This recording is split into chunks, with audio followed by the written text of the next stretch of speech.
Hello guys, welcome back to solution learning. मेरा नाम है शेखर और आज मैं आप लोगों को कुछ अलग कंसेप्ट बताने वाला हूँ सिलोगिज्म का। मैंने मोस्टली पार्ट कवर कर दिया है अपने पिछले 4 वीडियोस में। आप जाके वहाँ पे रेफ़र कर सकते हैं और वो सारे कंसेप्ट्स हैं जो क्वेश्चन सॉल्विंग में आपके काम आने वाले हैं। आज मैं थोड़ा सा कुछ कुछ अलग, कुछ वैसा ही है, थोड़ा सा बस ये अलग पार्ट है, समझदारी वाला पार्ट है, तो हम उसको देखते हैं। मैंने जैसे कि आप स्क्रीन में देख पा रहे हैं, यहाँ पे कुछ सम यूनिवर्सल निगेटिव क्वांटिफायर्स हैं, पॉजिटिव क्वांटिफायर्स हैं।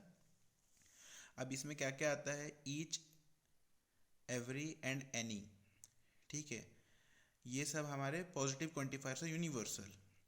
तो इसको हम समझते कैसे हैं, क्योंकि ज़्यादातर आप ऑल का यूज़ देखे होंगे, नो का यूज़ देखे होंगे, सम का, सम नॉट का, ऐसा आपने यूज़ देखा होगा, पर एवरी, ईच एंड एनी, ये सारे कीवर्ड्स का आपने यूज़ नहीं देखा होगा। ये कुछ भी अलग नहीं होते, इनकी मीनिंग पे हमें ज़्यादातर फोकस करना होता है। तो जैसे मैंने एग्जांपल्स यहाँ पे दिया हुआ है, आप इसको समझ सकते हैं। अगर कहीं भी आपको लिखा हुआ दिखा कि एवरी पेन इज़ पेपर, तो आपको कंफ्यूज नहीं होना है, ठीक है। इसको आपको ऑल पेन इज़ पेपर की तरह ट्रीट करना है, ठीक है। अगर कहीं भी आपको एवरी पेन इज़ पेपर या फिर every something is something they रहा है, तो वो ऑल के कंडीशन वाला वो स्टेटमेंट है।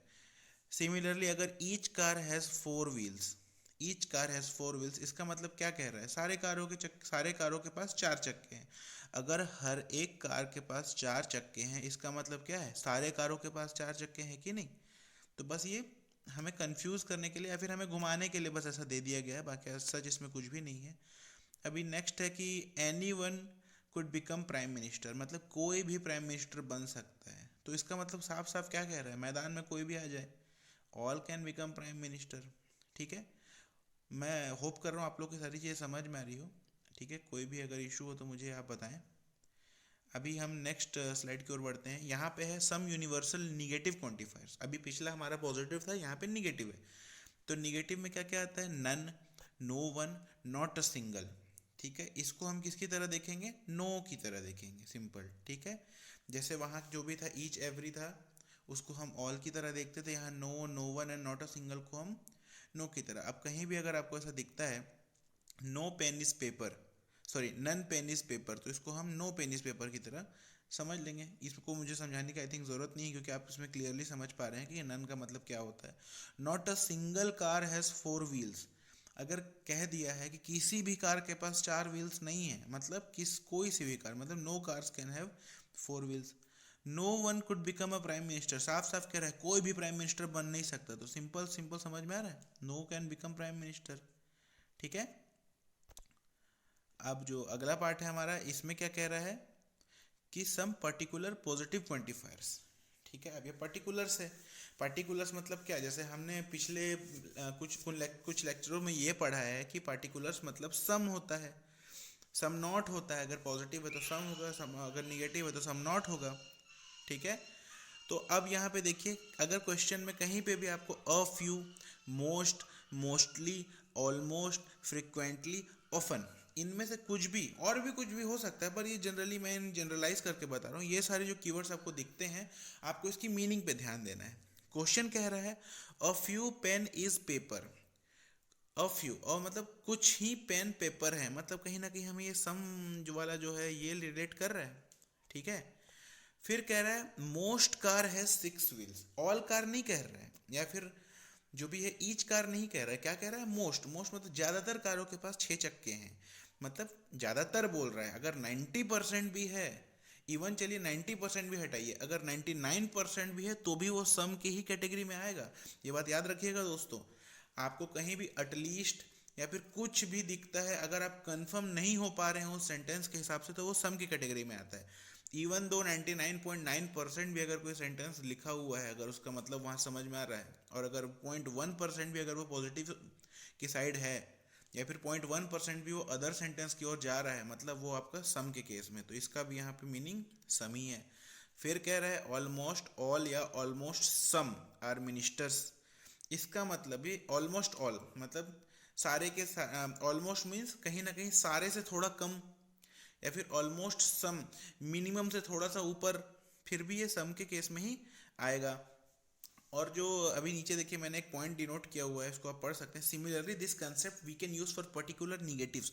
अब पर्टिकुलर निगेटिव्स के लिए भी हम यूं ही कर लेंगे। वहाँ जैसे यहाँ सम का केस बन रहा है तो उसमें हमारा बनेगा सम नॉट का केस, ठीक है। मोस्ट लाइक जैसे फॉर एग्जांपल जैसे यहाँ फ्यू है उसमें नॉट लग जाएगा, ठीक है, कहीं पे भी आपको दिख जाएगा तो आप समझ जाएंगे। बस आपको मीनिंग पे ध्यान देना है। लॉजिक्स डेफिनेटली ज़रूरत होती है किसी भी क्वेश्चन को सॉल्व करने के लिए, पर लॉजिक के साथ साथ उस क्वेश्चन का मीनिंग क्या निकल के आ रहा है हमें उस चीज़ पे भी अपने आप को फोकस रखना होता है, ठीक है। अब ये एक बहुत ही बेसिक एग्जांपल मैंने यहाँ पे लिया हुआ है। बेसिक नहीं है ये, बहुत ही मतलब का एग्जांपल है, पर आप इसको आराम से बना पाएंगे, ठीक है। तो चलिए हम इसका सबसे पहले वन डायग्राम बनाते हैं। वन डायग्राम की क्या हमने पढ़ा हुआ है कि जो सबसे बेसिक और सबसे यूजफुल स्टेप हो हम सबसे पहले उसको देखेंगे। तो ईच बोतल इज कैप, आप यहाँ से समझिए क्या कहना चाह रहा है। ईच बोतल इज कैप मतलब हर बोतल कैप है, मतलब कहीं ना कहीं ऑल बोटल्स आर कैप का कंडीशन यहाँ पे निकल के आ रहा है। तो मैं क्या करूँगा, बोतल जो है ये मेरा बोतल है, इसको मैं क्या कर दूंगा, कैप के अंदर बना दूंगा, ठीक है। ये बी है बोतल, इसको मैं कैप पे बना दिया। Not a single cap is glass, अब ये नॉट अ सिंगल कह दिया, ठीक है। तो इसका मतलब क्या है, साफ साफ कह रहा है not a single cap is glass, मतलब कोई भी कैप जो है वो ग्लास नहीं है, ठीक है। बातों को बस समझिएगा, घुमा रहा है और कुछ भी नहीं कर रहा है। हम ये सारे क्वेश्चंस पुराने पहले बना चुके हैं। Most of the glass is metal, अब ये मोस्ट कह दिया है, ठीक है। मोस्ट मतलब क्या, मैंने जस्ट आपको पहले बताया वो सम का केस में आएगा।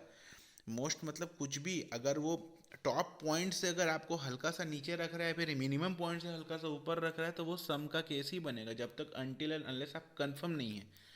तो ये मेरा बन गया सम का केस। ये क्या है, most of the glass is metal, अब ये मेटल है, ठीक। अब हम कंक्लूजन देखते हैं। ये बस यही बनाने का देरी थी, अब ये बन जाता है तो फिर सब कुछ सामने आ जाता है। All metal being cap is a possibility. अब हाँ, अब तो आपको खैर याद ही हो गया होगा कि पॉसिबिलिटी हम कहीं भी अंधाधुंध बंद लगाएंगे नहीं, जब तक अनटिल अनलेस वहाँ पे एक निगेटिव या फिर अगर सारे के सारे पॉजिटिव स्टेटमेंट्स होते तो हम पॉसिबिलिटी कहीं भी लगा सकते हैं, ठीक है। लेकिन यहाँ पे बीच में जजमेंटल होने के लिए हमें निगेटिव एक सेंटेंस दिया हुआ है, तो हमें अब यहाँ आग बंद करके नहीं लगाना है, हमें समझना है कि कहना क्या चाह रहा है। तो all metal being cap is a possibility, all metals, ये सारा का सारा मेटल कैप कैसे हो सकता है, नहीं हो सकता ना, बिकॉज ये जो पार्ट है ये भी तो मेटल, जो ग्लास का पार्ट है ये मेटल में आ रहा है ना। तो इतना कुछ भी माना कि सारा इधर का मेटल पूरा हो सकता है, पर ये वाला तो कभी भी नहीं होगा ना। तो ऑल नहीं, अगर यहाँ सम होता तो मैं इस चीज़ को करेक्ट करता, लेकिन अब यहाँ ऑल है तो हम यहाँ क्या कर देंगे, गलत कर देंगे। दूसरा क्या है, some glass being bottle is a possibility. अब बॉटल कहाँ है हमारा, ये है, सम ग्लास है। अब ये देखिए सारा का सारा जो बॉटल है वो किसके अंदर आ रहा है, कैप के अंदर आ रहा है, और कोई भी कैप ग्लास नहीं है। तो ये सम ग्लास वाला जो यहाँ पे आ रहा है ये भी गलत ही हो रहा है ना, बिकॉज अगर सारे बॉटल कैप के अंदर हैं तो ग्लास से तो कोई रिलेशन होगा ही नहीं, ठीक है। फिर कह रहा है not a single metal is bottle, not a single metal is bottle, not a single कह दिया है, मतलब कोई भी मेटल बॉटल नहीं है। तो ये हमारा यहाँ पे ये सॉलिड स्टेटमेंट है। हालांकि यहाँ डायग्राम से तो समझ में आ रहा है कि हाँ ठीक है ये स्टेटमेंट करेक्ट है, लेकिन सॉलिड के लिए मैंने आपको क्या लॉजिक बताया है, सॉलिड स्टेटमेंट हर जगह ट्रू होना चाहिए। कहीं से भी अगर किसी भी कंडीशन में वो फॉल्स हुआ मतलब वो गलत है। तो मैं क्या कर सकता हूँ, ये जो मेटल का डायग्राम है अगर मैं मेटल को कुछ यूं बना दूँ तो सम मेटल तो आ रहा क्या, इसके अंदर आ रहा है ना, तो ये भी गलत हो जाएगा, ठीक है दोस्तों। तो मैं आशा करता हूँ आप लोगों को ये सारे कंसेप्ट समझ में आए होंगे, और आप लोग ऐसे ही क्वेश्चंस को ट्राई करें। सिलोगिज्म का कंसेप्ट कुछ भी नहीं है, बस क्वेश्चन प्रैक्टिस करते जाएंगे तो आपकी जो एबिलिटी है वो दिन प्रतिदिन बढ़ती जाएगी ही, ठीक है। तो और नेक्स्ट आप क्या पढ़ना चाहते हैं कृपया कमेंट सेक्शन में मुझे बताएं, ठीक है। मैं उसके हिसाब से आगे का जो चैप्टर है वो डिसाइड करूँगा, या फिर आपके जो भी डाउट हैं वो भी आप कमेंट्स में बताएं, आपको क्या समझ में आया क्या समझ में नहीं आया। ये मेरे तरफ से ये लास्ट लेक्चर था सिलोगिज्म का। अगर आपको कुछ समझ नहीं आया मैं और एक्सटेंड कर सकता हूँ, बस अपने डाउट्स आप कमेंट सेक्शन में बताएं। और होप करता हूँ आप लोग को सारी वीडियो अच्छी लगी हो, समझ में आई हो, तो please like share and subscribe, ठीक है। Thank you guys.